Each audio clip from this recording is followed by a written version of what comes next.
Today we're going to be doing something a little bit different, and I have my first guest, Guerschom. This is my good sis. We've known each other for years. Like, she's my day one. So it only made sense that my first guest is her. First, we're going to start off with a little introduction. She's going to explain more about her for you guys. Obviously, I know my good sis, but I want you guys to get to know her a little bit more because she's doing amazing things. And then we're going to go into our topic. But yeah, we'll start off introducing my good sis to you. So introduce yourself to our listeners. Okay, my name is Guerschom and I am an educator. To earn money, I am actually a primary school teacher, and in general, I have my brand Guersch TV, which educates young girls based on experience that I've been through. I do interviews, podcasts, short clips, basically the whole works. So yeah, basically she does everything. I do everything.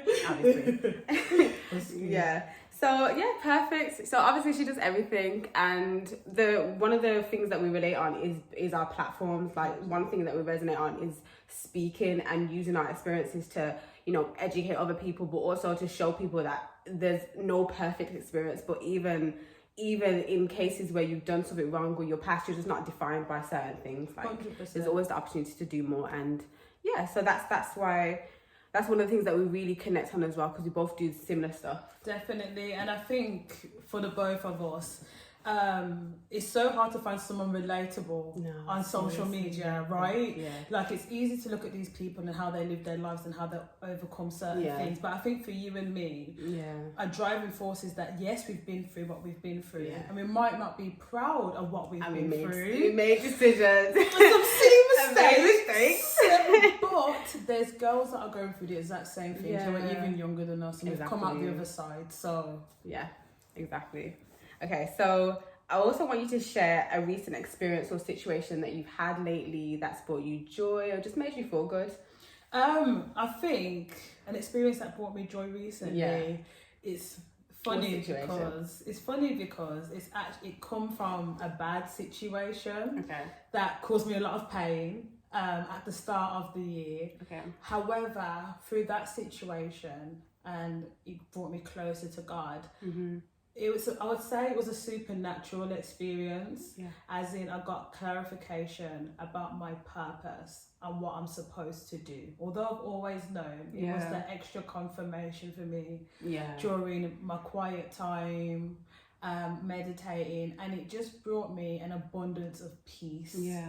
So you asked about joyful, but I feel like peace in that moment overwhelmed me, because it's like, this had to happen. And now I'm 26. I have even more confirmation I'm going to be okay. You know, I don't know, there's something about having this peace within yourself about your life that it can't be robbed, you know what I mean? Especially when it's coming from God. So I would say that, to be honest, yes. Yeah, and I feel like it's good because it's like taking a negative situation and finding something out of it and getting the confirmation that you need in your life. And even though you didn't say joy, but it's the peace that you brought, that the peace that you got in it brought you the joy that you deserved, the joy that you needed. So 100%. Yeah, I love that experience.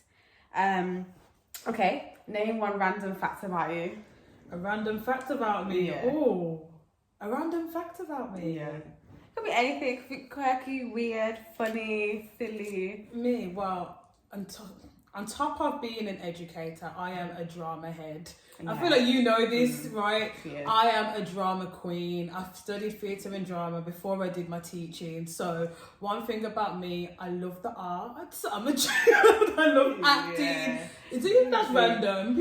It's random, but it's really you though, because you've always been she's actually always been a character. Like, you've always been a character. You've always been loud. You've always been bubbly. Like, you've always been that way. So it was never shocking that you wanted to do, and you wanted to do drama in secondary school as well. I remember that. I mean, like, people were shitting on the dream a little bit. I didn't want to believe in the kid, honey. You were like, drama, But I will say, the funny thing about that is that, it's how you know God is real, honey, and don't let people shit on your dreams, because he made it a full circle moment. Yeah, exactly. I did theatre and drama studies as an undergrad, then did my PGCE. And being a teacher, you have to read to children. Do you understand what I'm saying? And act out. And we'll get into this later on, I'm sure. But now I do voiceover, character work. Yeah. So it really came as a full circle experience for me. I feel like that always happens though. Like I was reading this book years ago. It says that if you really look into your childhood and you look into the things that was resonated with you or made who you were as a child, you will see how some more increments of it comes out as an adult. And you're doing that, even though it's not like you're doing drama as a career, it still comes out because that was always a part of you. And it's like the way that you use your traits and for good, you can actually apply every single thing into what's happening in your life. It's a beautiful thing. Yeah, it really is. You're absolutely right. Because there was a stage where I never thought that I'd be able to do it again, and I thought, okay, maybe God, you're just humbling me. Turns out I will be using it for the rest of my life, and it was always there. So it was always gonna be. It's just like waiting for those moments where you can apply it. Exactly. Because I remember, for me, when I was younger, people said I talk too much. And I was always, you talk too much. You always got something to say. I remember this primary school teacher was like to me, "You should be I bet you're gonna be a lawyer when you go because you just chat so much, like all the time." And then now that I think about it, it's like I actually do talk a lot. Yeah. I talk a lot, but it's like, what am I saying? Am I saying things? Am I talking value? Am I making things make sense? Am I 100%. Using my experiences? Like, what am I actually talking about? Because we can talk, but what are we saying? Bang on. And literally, like you said, from when you were little and now look, it's always in us. It's always in us, but it's up to you to apply what's there. Like, it's for you to light that spark, basically, 100%. That's there. And I feel like some people don't do it out of like maybe fear or just even like being told certain things. Because like in this scenario where you would say like people were shitting on certain things of drama, you could be like, maybe I won't apply it in any aspect just because I'm not doing it as a career now. I won't apply it, but you actually are doing that. 100%. Me, people telling me I talk too much, it's like, okay, sure, okay, I talk a lot, but I'm applying it in a positive way. So it's up to you to decide how you're going to apply some of your traits. Are you going to listen to people who had certain things to say, or are you going to actually, apply your God-given talents, your gifts? And I think it's so hard when you're younger to hear certain things about yourself in a negative light, because it can either go one way or the other, because a lot of what people say to us, it does affect us, but it's, as you said, it's growing and learning yourself and loving that aspect of you, even when other people don't see it, because as you said, if I was to believe, and if you were to believe the negativity that people said about the characteristics that we clearly were supposed to have, we wouldn't even be here right now. Exactly. So it's so true. And my final question is, what is one important skill or personality trait that you have that you feel like everyone should have or most people should have? The ability to turn my negative experience to something positive that betters me, that gives me more wisdom. I don't like to, when something bad happens, I don't like to stay in, you know what I mean? It's not just the bad. Something can always be birthed from it, which is beautiful. And I think something that I've adapted. I feel like you are like that. You're very positive. I mean, not to think of star signs or anything. Sagittarius. We're naturally optimistic, babe. But yeah, like you're definitely like that. You're positive, and I think that is something that's not. That I feel like everyone should have it, but it's not something that everybody does have. No, it's like true, people stay stuck in that negative experience, that negative emotion, and they don't think about what good could come out of it. They don't find lessons. They don't find, they don't take anything positive from that experience. And I think that's a defining trait that you have, and it's gonna. I think it's easier to allow these things to define you. Do you know what I think? I think a beauty about the ability that we have to overcome is that we're strong. One thing I will say to add on to the question that you asked is my ability to still stay true to myself as well. Still stay happy regardless of what happens. People, it's like we can't give people so much power. You know what I mean? So much power to make you feel like oh, that's it now. That's all you're going to be, or you're never going to come, or you're going to allow this person to make you ruined for life. There's no person that can come over and say, this is the reason why I'm the reason why she's this way. No, I'm still joyous. Can't take away this joy. You know, so yeah. Yeah, no, I love that. That's an important trait, and I feel like a lot of people should have that, and it's really defining it, and it does change things for people. It changes people's experiences, it changes people's mindset, it changes what happens going forward. So now we're going to get into the topic, and today we're going to be discussing honouring our season and standards within that season. So now we're both 26. I feel like we both are fully aware of who we are. We know what we want, we know where we're going, we have our requirements, we have our standards, and I feel like we're in a season. I feel like when we both hit 25, there was like a light bulb moment. I think we spoke about this, about how there's something about turning 25 that shifts something inside you. Well, 100%. I guess it depends, it varies for different people, but I know for us, it really does shift, because it's like you're out of your younger 20s, you're now in your mid 20s. So it's like you're looking towards what the next 5 years, what do you want to implement into your life next 5 years? What do you want things to look like? What standards are you going to have for yourself? What are you going to take from the last 5 years and implement into your life now? And I feel like, so we're 26 now, and I feel like we're both in our own different seasons, but they're similar in the fact that we've learned certain lessons. We know who we are and we know what we want. What season would you say that you're in at the moment? Wow. I would say I'm in accepting season, you know. Yeah. Accepting season in a sense of accepting myself. Yeah. Accepting that I am the way that I am. Yeah. I believe in what I believe, and I can't compromise that for anybody. That's generally the season that I'm in, sis. Yeah. And you know what it is? It's so hard because you almost have to be looking at yourself in the mirror, because you know what it is, we're 26 now. We went through that through 25, but it's like, yes, now it's 5 years from now, and how we're going to start building. And I feel like step 1, 26, are we setting the tone? I feel like I've had to set the tone from the start of the year. This is what I believe, this is who Guerschom is.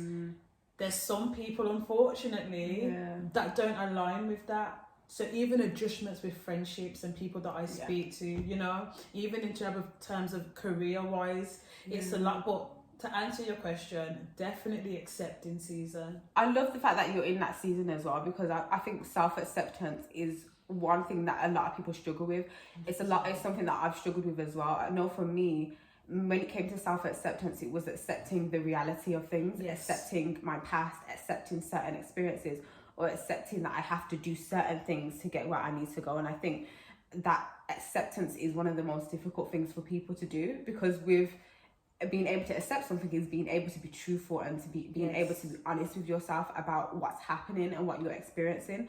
So how do you feel like you've been able to navigate acceptance? How's that process been like for you to accept, you know, certain friendships or accept certain experiences in your life? I'll be honest, it's been hard. It's been very hard. Because there's some things that you don't want to accept. Let's start there. Let's start there. But one thing I will say, even with that, and so this is a quote that's really changed my perspective. Once something is brought to the light, so once you accept something about yourself, right, or something that you didn't even know that you had until this moment, once it's put to the light, it's weakened, and something that's weakened is changeable. That's I really love that quote. I feel like it's definitely changed my perspective, because yes, I'm not happy about this, but now I've put it in the light. It's not in the darkness anymore. Put it in the light. I've got the power to do something about it now. You know? I love that.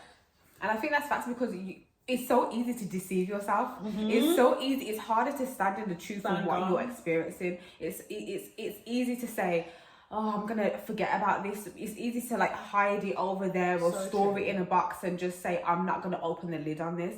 But it's once you open the lid and you accept what's happening, you're truthful about what's happening, is when you can start either changing or embracing what's 100%. Happening as well. And you know, one thing I will say, I feel like for me, my biggest fear is staying stagnant. My biggest fear in life is staying stagnant. So and I feel like the motivation as to you wanting to be better is very important. I think because of me not wanting to stay in cycles, wanting to break chains, and also wanting God's complete best in my life, I have to confront these things. Do you know what I'm saying? Because there's people that not wondering why they're not doing better in life. And they're not even financially or materialistically, but emotionally, mentally, spiritually even. And it's because you're comfortable. You know what I'm saying? My fear, I think it can be healthy and unhealthy, but I think I've chosen to make it healthy because I want it for I want it for better. Do you understand what I'm saying? It's not selfish. You know what I mean? God's put a foundation in my heart where it's like, I want you to do your will. I want you to live out your dreams. I really do, but you need to fix what's here. You need to uphold what's here. So one thing I will say, Erykah, is that my want to not stay stagnant outweighs any type of self-pride. Because that's another thing, people are self-pride. That's another thing that keeps you stagnant. You have to humble yourself and admit this is where I go wrong. That's true. And that's true, because also to embrace a season, you also have to see the things that you need to do to be able 100%. To embrace that season. Because there's one thing accepting that this person, these things, this situation isn't making sense, but it's another thing accepting what are you doing that's not allowing you to fully embrace the season that you now need to go into. Is a lot of the times it's being able to embrace a season that takes you further, that takes you the next step. I think sometimes we want to avoid embracing things, we want to avoid experiencing a season, because there's one thing I was talking about, I think I made a blog about it ages ago, I'm not sure, but it was like, we have so many seasons, and there's some seasons that are harder than others. There's some seasons that are very difficult, and it's like, it's in those seasons where you're challenged the most. It's like you could get a season where it's you have to let something go, or it's a season of solitude where you have to sit with yourself and be with yourself and experience yourself. And for some people, that's not a norm, that's not something familiar, and it feels really uncomfortable. But in order to level up or step up or just grow as a person, you have to be able to embrace the difficult seasons as well. True. Not the seasons of everything's going great.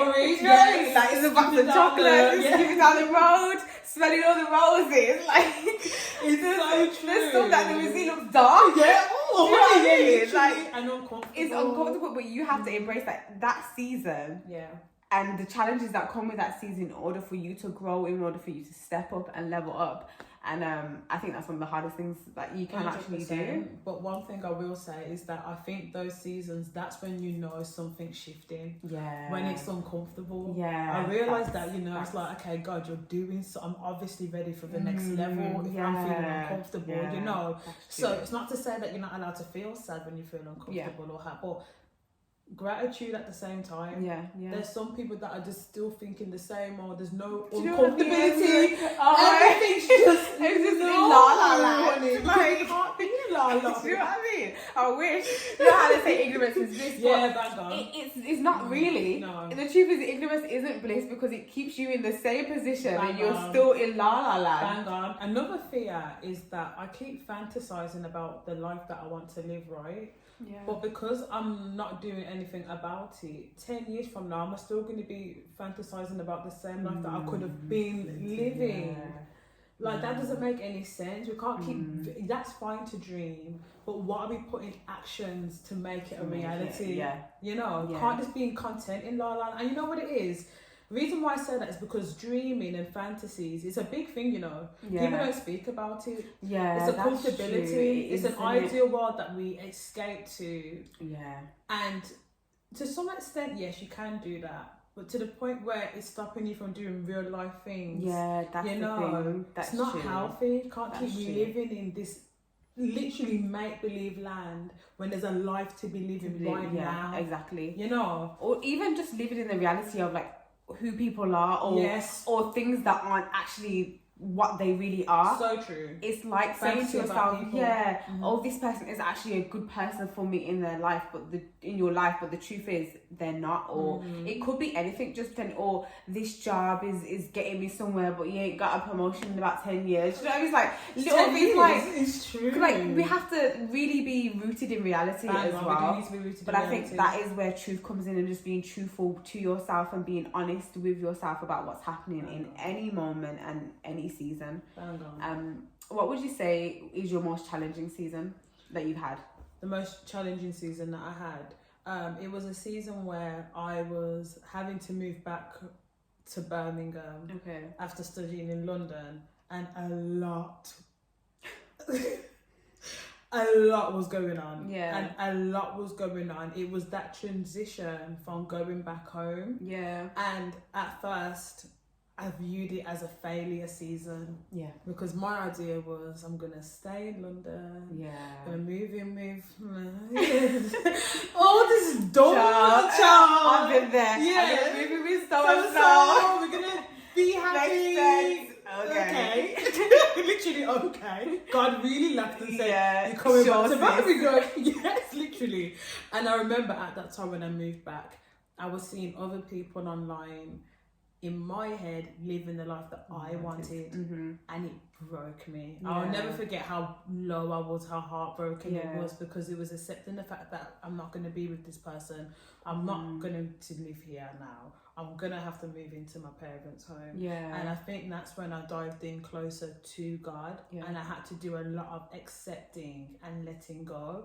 I would say it really was, because that could have been make or break for me, I believe, in how I am now. Do you know what I mean? I had to make the conscious decision to actually be alone. As in no social media, delete all the apps, was just home, church, home, church, home, church. I was that for that season.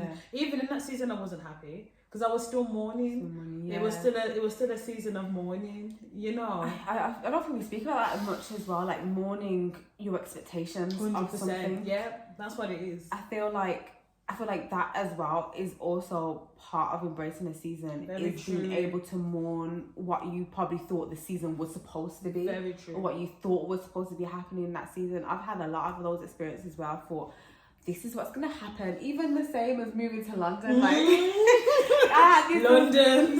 City of dreams. Like, a city of expenses. City of expenses and depression. Seriously.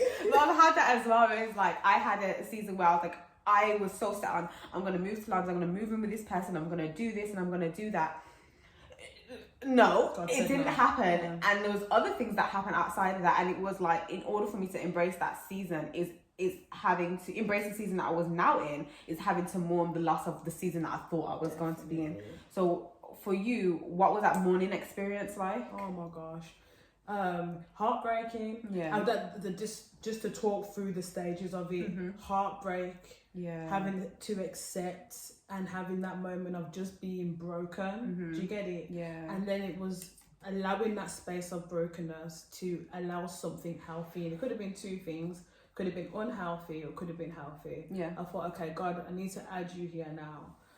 So it was allowing God to feel the brokenness and then feeling that with him. Does that make sense? It's like I had to be broken to be prepared.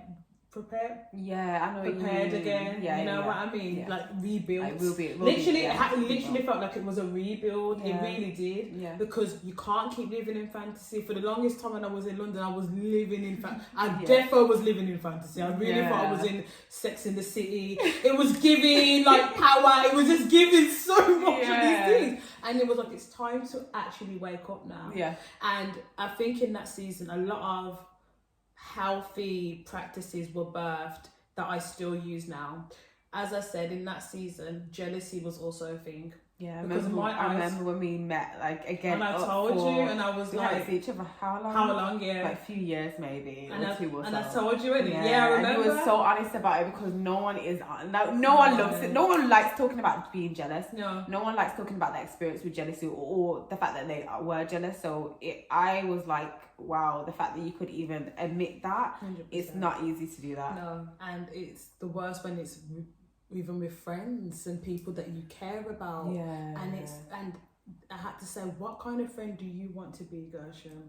Are you going to lie and act like, or are you going to say, I'm struggling with this right now. Yeah. This is something that I'm finding hard. Yeah. And I know that you don't know. And do you understand what I'm saying? So even admitting that and turning that, because I feel like with jealousy, because people don't speak about it, as you said, this is when it grows ugly. Yeah. This is when it turns very ugly. Again, not being honest about what you're experiencing. Yes, exactly, not being honest about what you're experiencing. So I remember watching a video from this girl who, I feel like she was like my agony aunt throughout that season. You know the people that you find in the gut and you watch and you resonate with someone. Yeah. One of the things she said is, as soon as you think about that person, then jealousy starts to come, pray for them.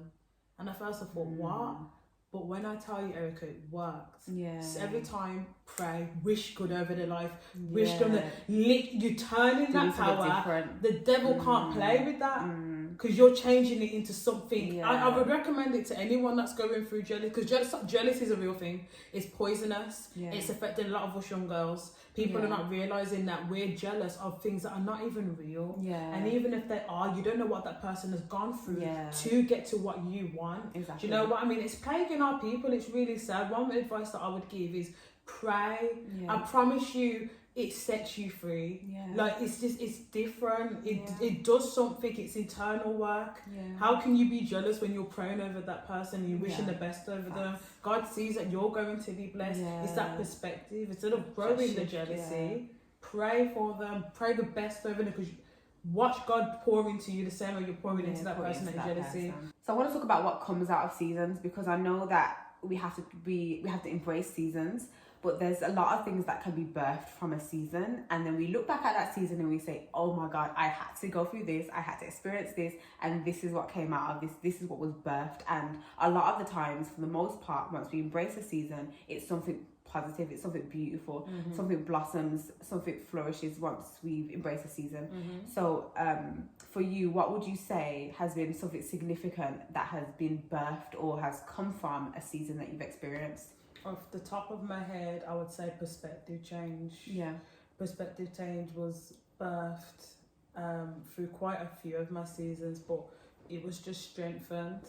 The ability to see the God and how you can be a better person in any situation is going to carry you through life. Yeah, fact. It's literally going to carry you through life. I feel like I'm most grateful for perspective change. Yeah. Because that's the attack that I give when negativity, when devils, when lies try to come into my mind. It could be this way, but I have the ability to do this now. Doing like a switch. It does. It's literally switching something a 360. Yeah. So that's the biggest thing I'd say. Perspective change was birthed from the season. Yeah. Which I know I'm going to need for a very long time. Yeah, for a lifetime. You're going to need it, because there's going to be so much more challenges that we're going to experience, that you're going to experience. And I think it's in that perspective change that allows you to deal with what's going to come, or 100%.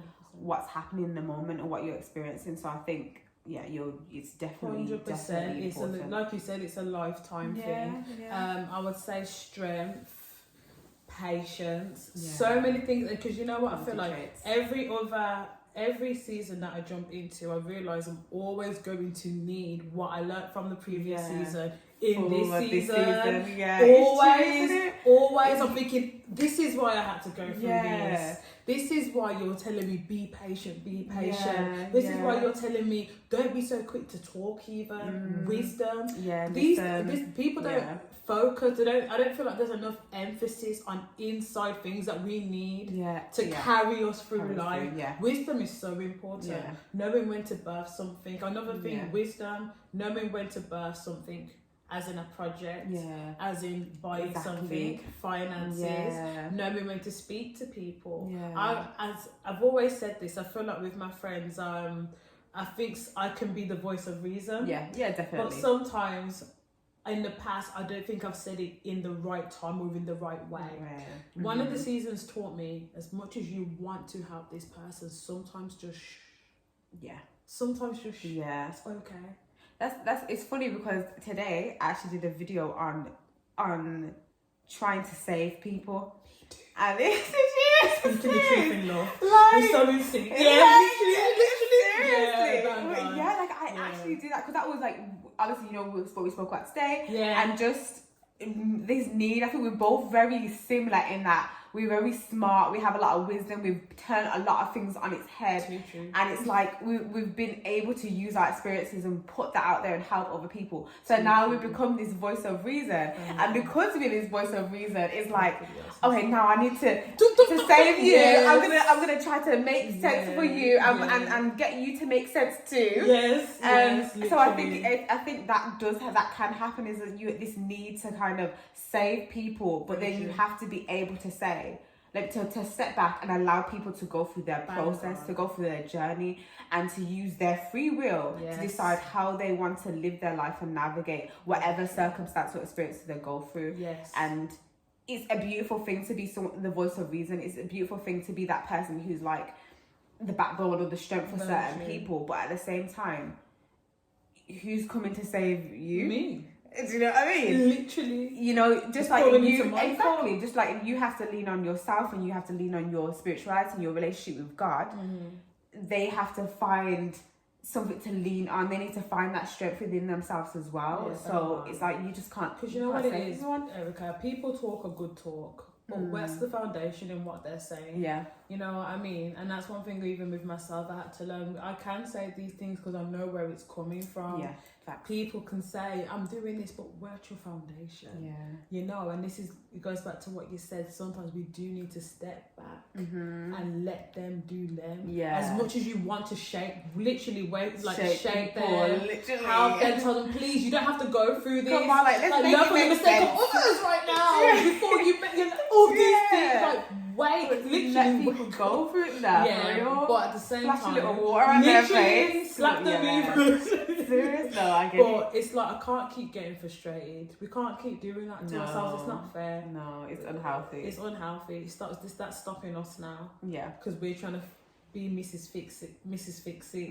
Wisdom, being comfortable with the fact that you may have to let them do what they're doing. And do what you need to do to get where God wants you to go. Facts. This has obviously been a great conversation, but we always have good conversation. We always have great conversation. We can talk forever, but just to like wrap it up and just to wrap it up, I wanted to ask, like, what's next for you? What do you have any upcoming projects or things that you're working on that you like to share with us?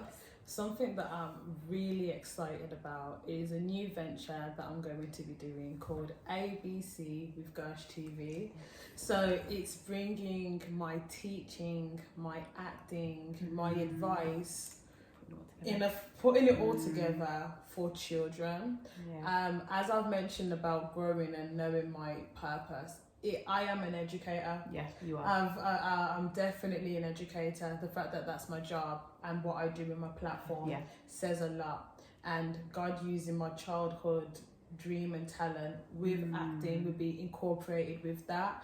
I'm so excited for it. I'm really because it feels like a full circle moment. And it's different as well, because to an extent I'll be given advice, but it's more so stepping into my acting, like, you know, voice over band, dropping over to that voice. So anyone that has kiddies, that's got children, make sure you hook them up to ABC with Guerschom TV. And you're so animated as well. Like you just, she's really always been this way. Like she's always been a character. Like that's just the way that you are. So you're gonna do amazing with it, and I'm so excited for you. And I know it's gonna be so beneficial, and you're really gonna pour your heart into it. You're really gonna embrace it, and then your character as well. It's gonna be perfect. I'm excited for you. Thank you. And so let's share your socials. Tell people where they can follow you, what platforms they can listen to your talks, and So Guerschom TV is basically my handles for everything: YouTube, Twitter, TikTok, and Instagram. So it's GUERSCH TV. So And my good sis, she's multi-talented. So you have girl like Guerschom. Yes, true. Where you do, you know, your fashion, makeup, your very church true. flow fit Yes, on true. a Sunday. Yes. Well done for plugging that as well. And your personal YouTube where you do like Marvel stuff, your personal vlogs. Bang on. Just, very, as you said, very multifaceted girl. It's true. And that's what Girl Like Gersh is for. So yes, please do follow Girl Like Gersh on Instagram, TikTok, and YouTube. Yes, we have layers, honey. We got layers to our personality. That's it. I love this conversation. Oh, me too. It's been real, man. And honestly, like this was the first time I had a guest on, and I was like, it made so much sense for it to be my good sis. Like, we do the same things. We've known each other for years. Like, this is literally my day one. Watch each other grow. Yeah, exactly. The growth that we've seen for both of us, and we've literally stayed on the same level. Like, we've just literally like been on the same level, same mindset, like from school as well. That's what makes it even it's crazy, more isn't it? Because you don't always get that experience, and this is why I know that our friendship is just such a blessing, because you just don't always have those friends that are able to grow with you. You either surpass them somewhere, or you just like maybe behind. Not in our case. But you just like mentally, emotionally, you're just on a different mindset. And it's not to say that you know they're just on their own journey, but for us it's just kind of like we've been able to grow with each other, and that's one thing that I appreciate about our friendship. Thing. Me too, man. So it doesn't, as you said, doesn't happen often. Yeah, it's rare in some cases. Not everyone gets to experience that, and for the length of time that we have 100%. As well. On an emotion, it's not about the physical. And, although yes, we've been glue up, period. But but on emotional, mental level, it's very true that we've been able to still keep these stimulating conversations. Like literally eye to eye, always. Lifelong friend. Period.